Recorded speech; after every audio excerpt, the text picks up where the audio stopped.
I guess you would be, Whoops. in the absence of our president, I guess I don't know what the proper protocol is for starting the meeting. That would be you. You're next in line. Since I am next in line, in the absence of our president, I would like to thank everyone for attending the Cascade Speakeasy meeting, April 25th. It's 5:30 p.m. We're going to start off by turning it over to our Sergeant at Arms. Thank you, Mr. President. If you would all pay attention to my screen and repeat along with me. I pledge allegiance to the flag of the United States of America and to the republic for which it stands, one nation, under God, indivisible, with liberty and justice for all. Thank you, everyone. I'll turn this back over to the president. Thank you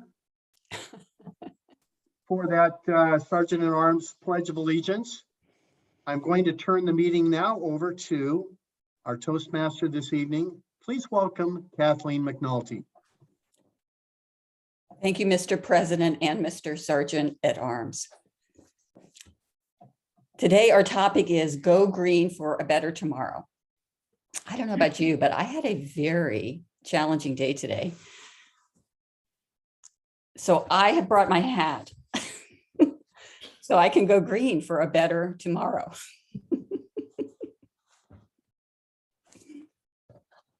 And I'm still ready for St. Patrick's Day.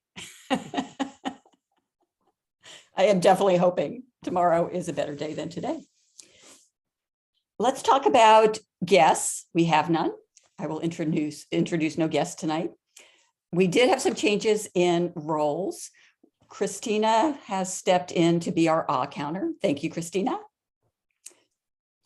Pat Whitfield has stepped in to be our grammarian. Thank you, Pat. All other roles are filled. Well, I should say Rob stepped in to be our president. Thank you for doing that. Do we have a joke of the day? Mr. Stepper. I have had a hectic week myself. I won't be able to live this live. I'm going to read it, but a farmer named Clyde had a car accident. In court, the trucking company's fancy lawyer was questioning Clyde. Didn't you say at the scene of the accident, I'm fine? Asked the lawyer. Clyde responded, well, I'll tell you what happened. I just loaded my favorite mule, Bessie. I didn't ask for any details, the lawyer interrupted. Just answer the question. Do you say at the scene of the accident, I'm fine? Clyde said, well, I had just got Bessie into the trailer and was driving down the road. The lawyer interrupted again and said, Judge, I'm trying to establish the fact at the scene of the accident, this man told the highway patrolman on the scene that he was just fine. Now, several weeks after the accident, he's trying to sue my client. I believe he's a fraud. Please tell him to simply answer the question. By this time, the judge was fairly interested in Clyde's answer and said to the lawyer, I'd like to hear what he has to say about his favorite mule, Bessie. Clyde thanked the judge and proceeded.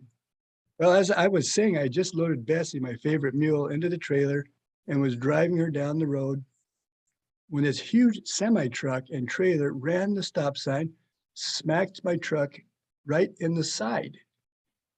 I was thrown into one ditch and Bessie was thrown in the other. I was hurting real bad and didn't want to move. However, I could hear old Bessie moaning and groaning. I knew she was in terrible shape just by her groans. Shortly after the accident, a highway patrolman came on the scene.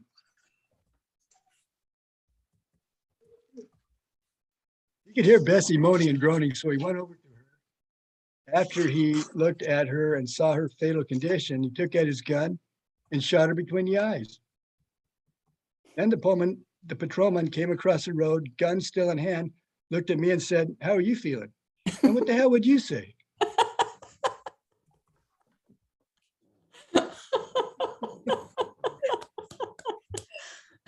I don't know if you'll be able to remember all that, Kathleen, but I'll have to email it to you. I think yes, do email it to me. I would like that one. I have one too that I heard on the radio. It's a much shorter one. It's surprising how fast milk is. It gets off to a slow start, but before you know it, it's pasteurized.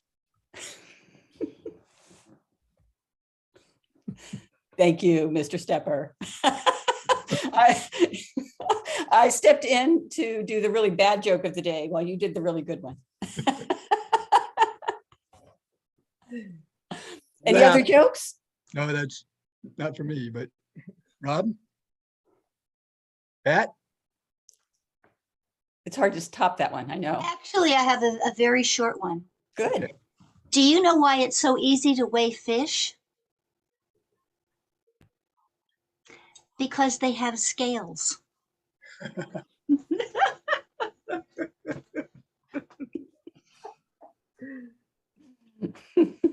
Thank you, Pat. Good one. Nice to have 3 joke tellers in one evening. That's a record, I believe. A record of bad jokes. It's my pleasure now to introduce our general evaluator. And our general evaluator for tonight is Eric Stepper. Welcome, Eric. Thank you. We're off to a rousing start. I think this joke thing's good. My job as an evaluator is to evaluate the whole meeting from stem to stern. And in this role, I have a team. The team members have changed a little bit, as Kathleen has noted. We have one speech, Lloyd Smith, and the evaluator is Jakey Chatterton, back from tax hell. Thank you. All right, thank you so much. Yes, Lloyd will be doing his introductory to vocal variety and body language project, which is for level 1 in the dynamic leadership path. And this project is a little bit different in that you can evaluate whether it be the vocal variety or the body language. There's kind of like a 2-part or all in one. And Lloyd, I didn't see specifically if there was one or the other that you wanted me to focus on, or both. So could you let me know what you want me to focus on? Just do both, Vicky. That's probably Okay, the perfect. easiest thing. Okay, and timer, the speech is 5 to 7 minutes. And I will give my evaluation at the end of the meeting. Back to you. Thank you, Vicky. And our timer this evening is Dean. Dean, what are you going to be timing tonight? I will be timing just about everything. The first thing I will time is Lloyd's speech, which is 5 to 7 minutes. And I will show well, since we're Zoom, I will show my folders, which I've misplaced. So at 5 minutes, it's green. 6 minutes, it'll be yellow. And red is at 7. Then when it comes time for the evaluation, it will be green at 2, yellow at 2.5, and red at 3. And table topics will be 1 to 2 minutes unless we've decided to make them longer, in which case it's green at 1, yellow at 1.5, and red at 2. That will be my job, is to get those times, because as we all know, we don't want to talk too long. Thank you, Dean. Grammarian tonight is Pat Whitfield stepping in. Pat, what are you going to do as grammarian tonight? Well, this is always my favorite role as somebody who values the use of language. So I'll be looking for creative, imaginative, colorful use of language. I'll also be looking at language getting murdered, trashed, and jumped upon in elegant ways. The other thing, part of my job, is introducing the word of the evening. And the word of the evening is chartreuse,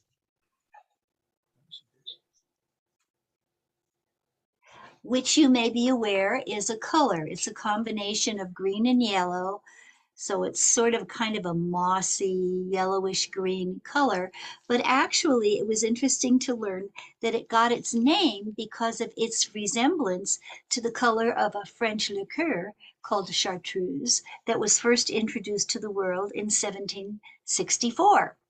So there's your interesting trivia fact for the evening, everyone. Thank you. Thank you, Pat. That is very interesting.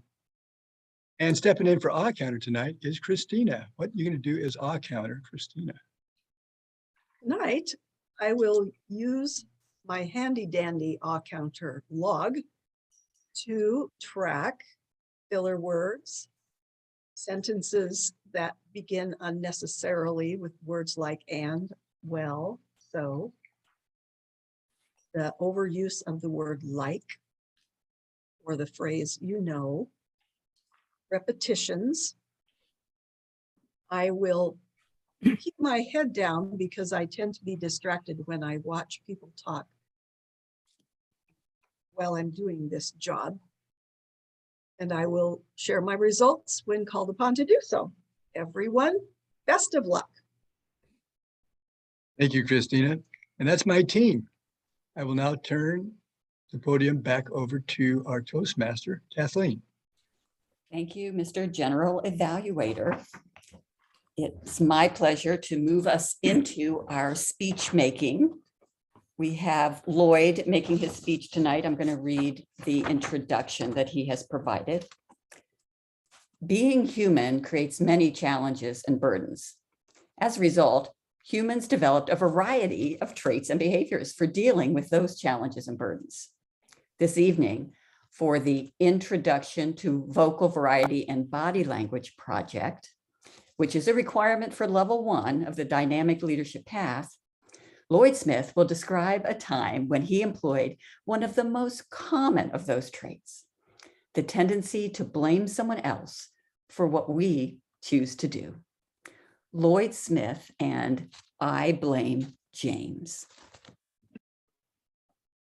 I blame all of the trouble on James Madison. If he hadn't promoted the creation of the Electoral College at the Constitutional Convention of 1787, none of the trouble would have happened.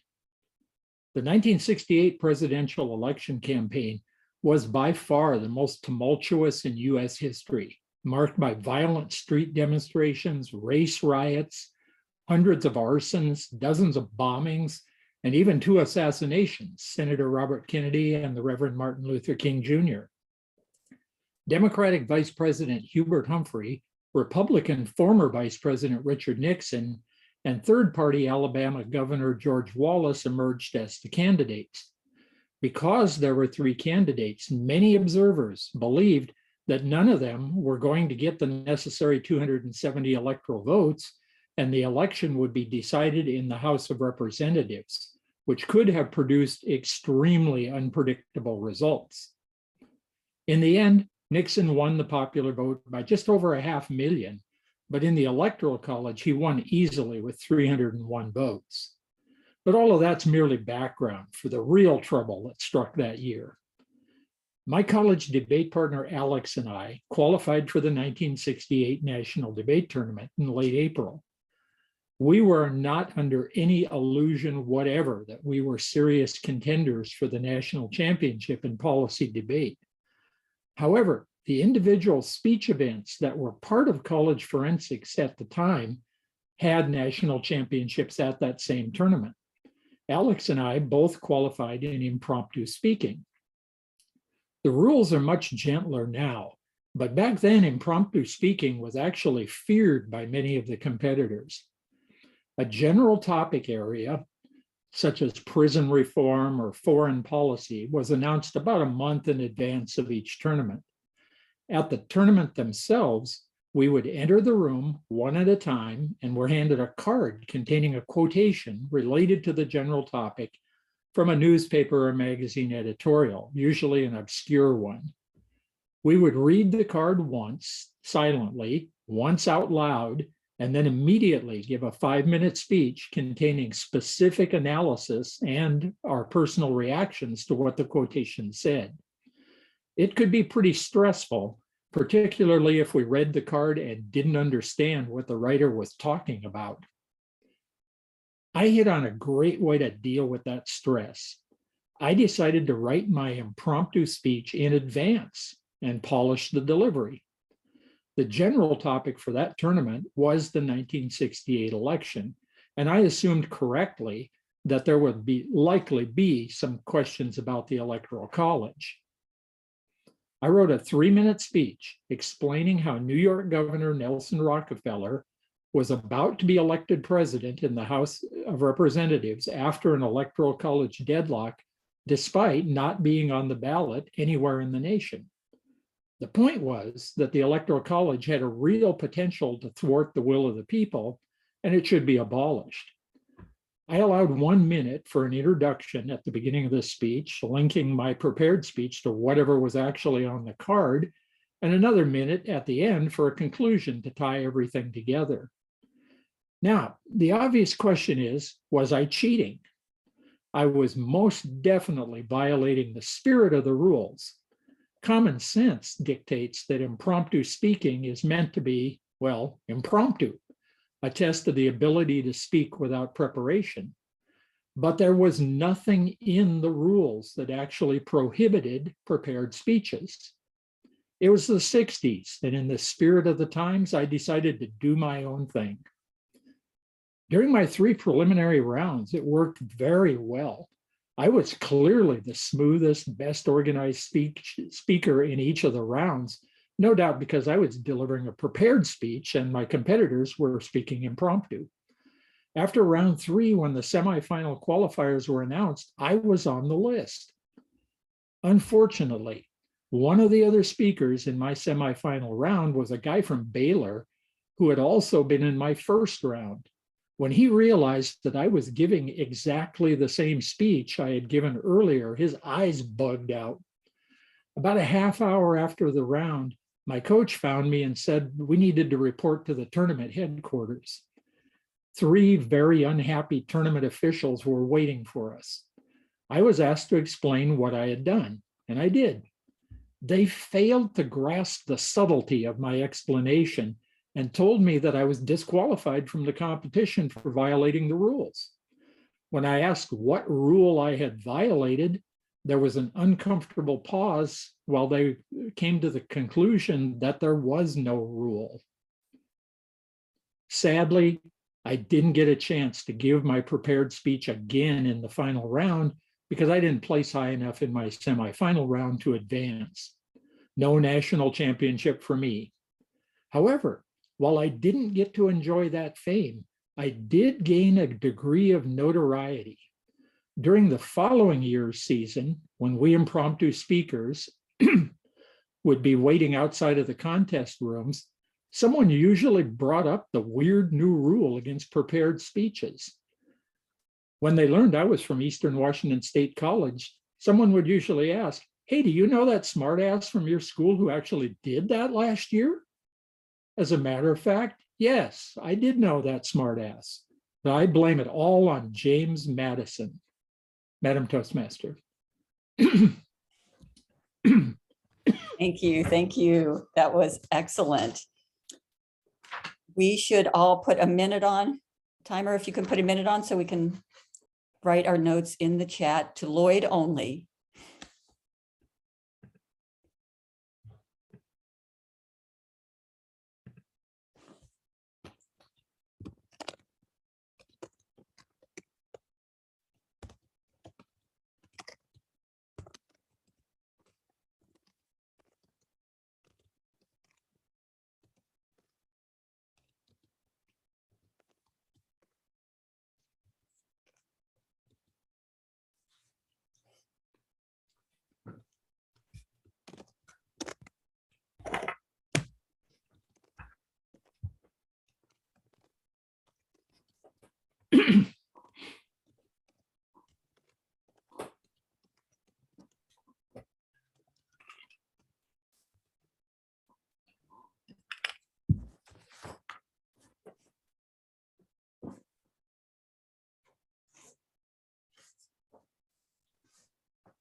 Patricia, do you know, Pat, do you know you're sharing your screen?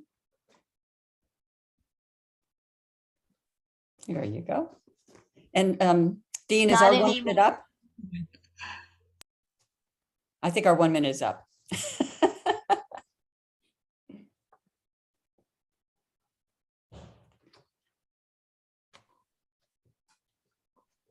Okay, Rob, are you ready? I am ready. All right, so let me introduce our table topics master, Rob Tidd. I don't know whether he's going to throw out to us that we should do a 5-minute impromptu speech. I hope not. I don't think so. Welcome, Rob. Thank you very much. My role as Table Topics Master is to give everyone an opportunity to answer questions that are extemporaneous, they're impromptu. However, one person this evening has probably already prepared speeches in response to my potential questions. Unfortunately, there's nothing I can do about that, and it will not disqualify any of his responses. He will go unnamed. The theme this evening is Go Green for a Better Tomorrow. First question. My wife and I save our glass and we take it up to the glass repurposer that is located up at Chelan. The Rotarians up there will grind the glass into multicolors, chartreuse colors, colors of every shade and variety. We do that because it's good for the environment. We're not throwing it into the recycle bin, which doesn't actually get recycled. If you throw it into the garbage bin, it then has to be separated at a plant in Spokane. It may have very little impact to our environment in general. We, however, feel that it's very impactful because we are doing something to be environmentally friendly. I'm curious, Dean, do you do anything that recycles products in your home that may have some impact to the environment? And I know you're the timer, so we will have someone else time you. We have Eric and Christina filling in. Dean. As a matter of fact, we do quite a bit of stuff to recycle, including washing my underwear. But that's another story. We do have a recycle operation here in the Valley. It's Metal Recycles, and we have rented one of their nice large blue barrels, which we dump all of our recycle materials in it. But as you noted, glass is not one of those things. They do take glass. I don't know what they do with them because that was an issue a couple of years ago. What do we do with the glass if you aren't going to recycle it? So I know they did a study and they actually take care of it, presumably in a decent manner. The other thing we do is we compost. And of course, living out in the county here, we don't have to worry about offending our neighbors with any smells or drawing critters in, which the cats love, by the way. And so we recycle all of our compostable materials. Those go in the garden in the spring, so they're rapidly getting used up. So yes, we recycle as much as we can. Back to you. Thank you, Dean. I can see that your composting has attracted at least one cat sitting in the background there, just in case you didn't know that. I did, and I had to boot her off of the desk. Kathleen, I'm going to let you know this next question is for you. Several years ago, we installed turf in our backyard to save on water, and to also save my back carrying our lithium battery lawnmower down to the backyard. I'm curious, have you and Steve done anything around your home or in your yard that shows that you're also concerned about the environment? That is an excellent question. I'm going to stand up to answer it if I can. Let's see if I can get this. Yes, we have done something for the environment in our backyard. We have quite a large backyard and it's a sloped area. When we moved in, it had beautiful, lush green grass, absolutely gorgeous.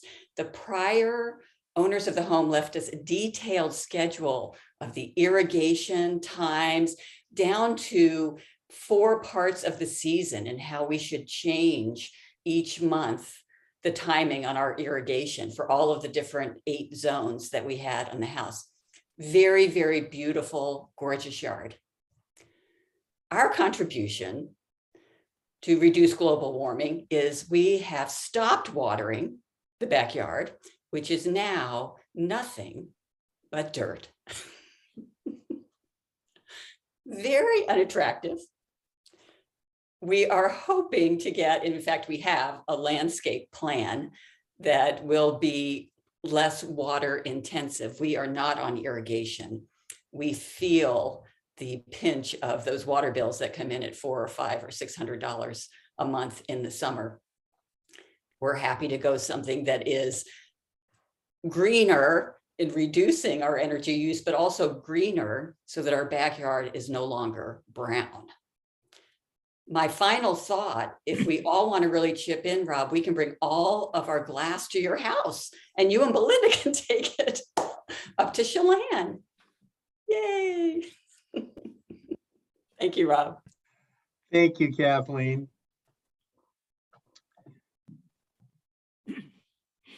Lloyd, I'm going to ask you a question as well. There is proposed federal legislation in the United States to ban gas-powered vehicles by 2035. My question to you is, what should I do with my 1968 Corvette Stingray if I can't drive it and show it off after 2035? That's a hard one, Lloyd. Yeah. Well, sadly, Rob, the legislation isn't going to make internal combustion engine cars vanish in 2035. And there are likely to be, oh, who knows, 20 or 30 million of them still on the road after that point. The idea, of course, is to encourage electric vehicles. And that raises some issues. I mean, you can make a good case that electric vehicles are the wave of the future for one reason or another. But the infrastructure to support them is not distributed evenly across the country. And, you know, for example, if you own a Tesla, and a number of people around here do, you see them all over the place, but unless they drive to Leavenworth to use the supercharger charging station, there isn't a Tesla specific charging station here in town. And so that raises an issue about buying one of those because you'd have to spend about $2,000 having a charger installed in your garage, which is, I assume, what a lot of people do. Another issue with the cars, of course, is the components that go into them. The lithium, specifically for the batteries, the mining process for lithium is environmentally hostile. I mean, it's not just unfriendly, it's hostile. And so that needs to be resolved. We can assume that technology will advance a certain amount, but whether or not this is really going to happen, whether there'll be no internal combustion engine vehicles sold in the country after 2035, 13 years from now, I'm pretty doubtful, to tell you the truth. Back to you, Rob. Rob, Thank can I you, Lloyd. interrupt for a second? Of course. First, to introduce our guests and also to ask, Dean, are you doing the timing? Okay, I haven't seen any cards go up. Are we all just being very brief? No, I'm being very inattentive. But yes, I Darn do cat. have times. And then, and we have a guest, I guess, I'm assuming it's a guest. I'm Kathleen. Is Stephen Lewis? Yes, thank you. I've been on a couple in the past. Pardon my late nature. Getting on. I just got off work, so I apologize. No problem. You're fine, Stephen. And if you would like to, we'd like to include you in the table topics if you feel comfortable answering a spontaneous question. Sure, absolutely. That's why Okay. I'm here. So Wonderful. put me in the hot seat. Okay. This next question is for Pat. Pat, a couple of weeks ago, we had some very strange weather. A couple of days with a lot of snow. Do you think this was due to climate change, or was Mother Nature just messing with us? I'd like to think that Mother Nature was just messing with us, but I'm afraid that it definitely had to do with climate change. We don't usually get, in my yard, I had a foot of snow, and it was heavy snow, so heavy I couldn't shovel out my driveway. My son-in-law had to come over and do it. I've lived in snow country. I lived in Mammoth, California. I lived in Park City, Utah. I'm used to many feet of snow on the ground, but that was the most unpleasant surprise I have had in a long time. I wanted to curl up in a fetal position and suck my thumb. And if I didn't have somebody to help me shovel my driveway, that's probably what I would have done. I don't understand the folks who say there is no such thing as climate change, because we've had such extreme experiences with very, very, very dry summers, huge fires, and earlier and earlier on the news, they're having fires in New Mexico, they're having fires in Arizona, they're having fires in California, and the month of April isn't even over. So I have a problem with the folks who say there's no such thing as climate change. And if there was a way I could have sent that snow in my yard, in my driveway, back to Mother Nature, snowball by snowball, I would have happily done it. I didn't like it at all. Poo-poo.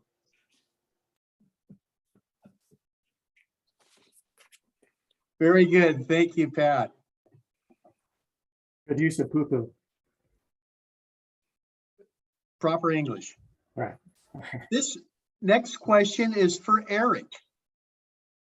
Eric, have you ever had green beer? And if so, did it make for a better tomorrow? Thank you, Rob. I was hoping you were going to ask about what I did to make my house greener, because after much internal debate between Christina and I, we finally decided to get rid of our chartreuse coal burning fire pit. Green beer, I have had green beer. I was a teenager once, yeah, and so we've had green beer. One time, a friend of mine was making the beer green. I don't know what he put in it, but it did not make for a better tomorrow on a couple of fronts, head and lower. So anyway, that's a story that I wish I had not remembered. But yeah, green beer, I love beer. In fact, I'm getting thirsty just thinking about this. We have got to organize an outing when we get back to the library of going across the street or wherever we want to go and having a beer or some kind of libation and get together and talk about Toastmasters and this pandemic thing and tell some more jokes. That's my story and I'm sticking to it. Thanks, Rob. Thanks, Eric. Stephen, I see Sure. you're on a boat. So this next question is for you. Have you ever been green with envy about something someone else owned? Yeah, I think that's a great question. Or can I stick to, boats in general? I have a boat, that I've taken, fishing at numerous, locations. around the state of Washington, whether it's, lakes, rivers or streams. But to be honest with you, I'm really green with, envious about other people's boats, because other people's boats, in my view, are, overall a little better than mine, because I don't know exactly, how much they cost, what they do with their particular boats. They may do the same things that I do as far as, fishing, water skiing, with their boats. But I don't really know, because I don't know these people with these so-called better boats. Because boats, come in many different, forms and sizes and functions. Because it's, to be honest with you, it's, I can't have, too many boats, because my better half will get mad at me. And that's not a good thing. I like, staying married.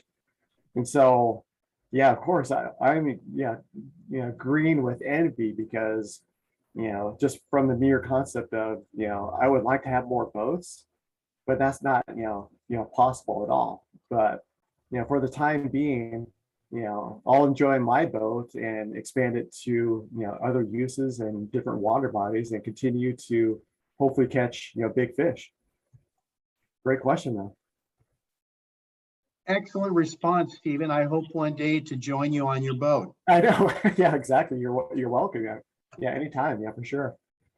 Absolutely. This next question is going to be for Christina. Christina, more and more these days, I read about clothing and accessories made from recycled products or plant-based materials. In fact, I just read the other day about some leather purses and bags made from organically sourced prickly pear cactus. I was astounded. What will they think of next? Do you own any clothing or other items made from recycled products? And if not, why not?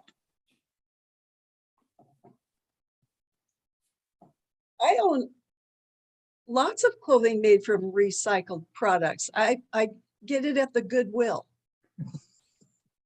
It's recycled by people who had it previously, and they don't need it anymore. So they take it to the Goodwill or the senior center or the veterans warehouse. There are a number of places in town where one can get recycled clothing. It's simply amazing to me. I also wanted to bring up an issue that you asked about earlier with the wine bottles getting smushed. We found a great way around that, and that is to buy wine that comes in a box. The boxes can be recycled. The plastic bag inside, of course, needs to be tossed, which is too bad. We also learned recently that you don't call it box wine anymore. It's called Card Bordeaux. Thank you. Thank you, Christina. And just for the record, Christina, box, box wine is some of my favorite. I'll have to remember the other expression now. That's very clever. Well, sticking with our theme, this next question is for Vicky. Vicky, do you believe there are aliens from other planets living amongst us today?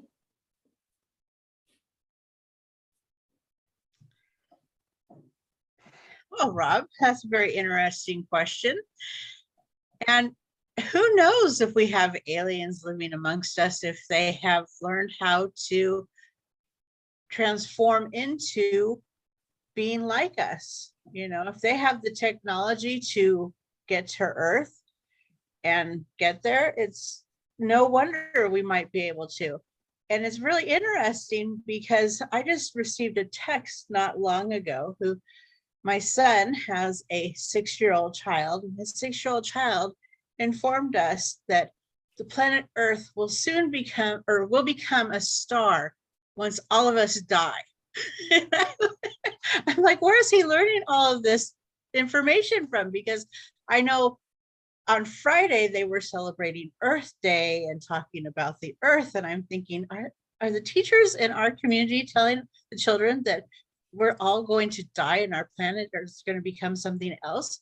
Maybe the teachers have become aliens and are trying to take this new concept and transform our children's thinking. But I need to get down to the bottom of this now, because I feel that something is up and we may have aliens living amongst us. Back to you.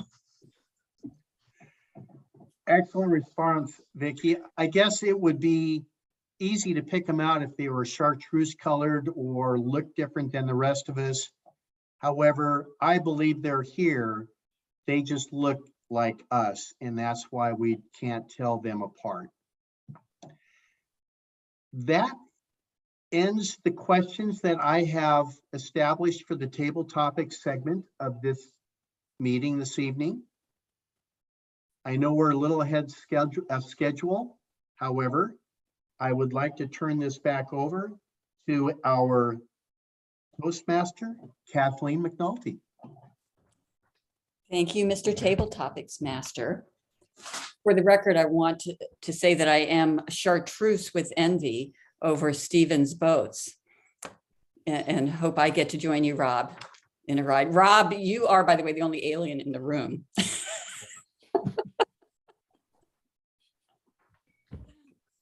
Great job on the table topics, some really good questions. Vicki, I think you got the hardest question. You did a great job. I'm going to turn the meeting over now to our general evaluator, Eric Stepper. Thank you, Miss Toastmaster.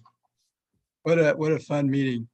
And Vicki, yeah, I cringed at that question, and wow, you hit it out of the park. Good job, especially being off in tax season land. This time I will call on my evaluation team. We had a speech, and Vicki, you were the speech evaluator. Please give us your evaluation. Thank you. Yes, this evaluation will be much easier than table topics. Let me tell you that. Lloyd, I have heard this speech before, but I was looking at it at a different perspective, having to watch body language and listen for vocal variety rather than other parts of watching and evaluating a speech.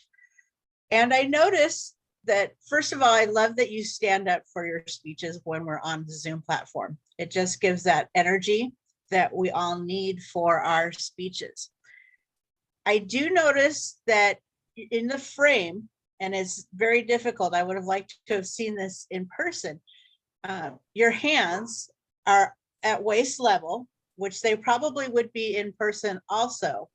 And that was your go-to. You would go back and forth and talk. And every once in a while, you would drop one hand, and I couldn't tell if it was going in your pocket or not because I couldn't see it. And I'm assuming it probably wasn't going in your pocket because you're a seasoned Toastmaster, and Toastmasters generally don't put their hands in pockets, but I wasn't sure. And then every once in a while, your other hand would go towards your desk, but I couldn't see what you were doing either. I didn't know if you were moving your mouse or what have you. So when I was specifically looking for body language, that's what I picked up when I was looking at it. But you also had some great body language, such as you would put your finger up for first, and that was great. A 3-minute speech, you used the 3 with your fingers. You shrugged your shoulders at a point in your speech, which was very apropos, that it really gave flavor to that message that you were talking about.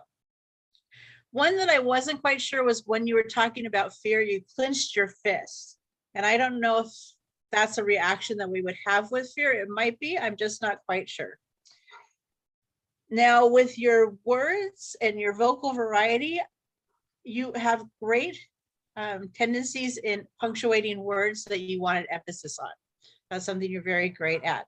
But to challenge yourself, something that might be a little bit out of your comfort zone is to take on the persona of somebody. In this speech, you had the judges speaking to you, so you could have maybe taken on their persona and did a slight different type of way of speaking for them, or your fellow debaters the next year when they're asking if they knew that, if you knew that guy who had that role after them, you know, just to give it a little bit of a mix up in that.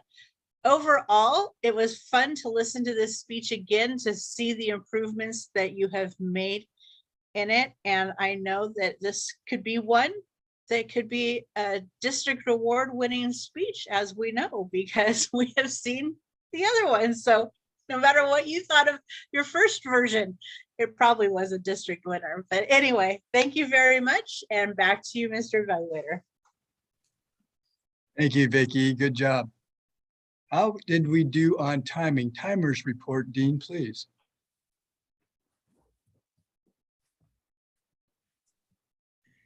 Well, everybody did quite well. Lloyd's speech was 6 minutes and 14 seconds. My table topics was 137. Kathleen was 138. Lloyd was 145. Pat was 136. Eric was 128. Stephen was 140. Christina was 126. And Vicki was 120. And thank you for not outing me in my alien DNA. And finally, the evaluation, Vicki was 315. Back to you. Thank you, Dean. Pat, how did we do on the word of the day and our grammar tonight? Well, starting with the word of the day, just 3 people used it. Rob used it twice. Eric, you used it once. Kathleen used it most creatively when she talked about being chartreuse with envy instead of green with envy. I thought she put a really nice spin on that. Overall, people were pretty good. Very few bloopers tonight. Eric had one, I'll call it a blooper. He said between Christine and I, and it's supposed to be between Christine and me. Okay. And I liked the way when he talked about Vicki being off in tax season land. I thought that was a lovely image. I could just picture her buried with a calculator, and why we haven't seen so much of her. So we're really glad to have her back. In terms of Lloyd's speech, Lloyd talked about the 1968 election as being tumultuous. Now, that's a word we don't hear very often, but for those of us who were around in those days, yeah, they definitely was tumultuous. He talked about the smartass from that school. That was just calling a spade and using a word we don't hear very much in the refined circles of Toastmasters. He did have one little blooper. He talked about the tournament themselves. It's the tournament itself. Other than that, no mispronunciations. Very fluid, very clear. Good job, everybody. Thank you, Pat, for stepping in as grammarian tonight. Ah counting, how did we do on our ahs? And filler words, Christina. We did fine. We had some. Kathleen, 1 otherwise clean, very good. Lloyd, 2 us, 1 you know, 2 I means. Stephen, 3 ums and a whole bunch of you knows. You know seems to just slip out. I would really encourage you to watch the tape when the video when Lloyd sends it out. I counted 20-ish. You knows. New record. It's something, once you listen back to it, I think you'll see what I mean there. Yeah, I appreciate the Great input. speech, though. Vicky, 1 5 ums, 3 unnecessary ands. Pat, both times you were introduced, the first word out of your mouth was well. So just be a little cautious about starting sentences with well. A repetition, which I dearly loved, and I do not count it as a repetition, poo-poo. Thank you. That was excellent. A very good repetition. Dean, 1 2 ands, and same as Pat, when you were introduced, the first word was well. Rob, absolutely clean. Nice work. Eric, 2 uhs, 1 sentence beginning with and, 1 you know, and 2 repetitions. That's my report. Thanks, everyone. Great job. Thank you, Christina. I enjoy this meeting again. I just enjoy when we get together. It's really evident that we all want to be here and we want to get better, but we want to have some fun too within the confines of a structure. The meeting started on time. We had table topics. Rob did a great job. And even though we're going to quit probably a little bit early, it was a well-run meeting, like always. I'm going to give it back over to our pro tem, Rob. Thank you very much, Eric, for that overall analysis. I too echo what Eric said. This was a fun meeting. I think one of the things that I will encourage the table topics masters going forward is to also take a question. I think I fell down on the job by not taking a question myself, but then I would be no different than Lloyd because I would have already prepared a response. Lloyd, you know, I'm just picking on you tonight. It almost worked. Next week, we will actually be meeting in person as well as on Zoom. So Stephen, if you're not out on the boat on the water, please join us in person Monday night if you are here in Wenatchee, because we will be meeting more often in person than on Zoom, but we will continue to do both.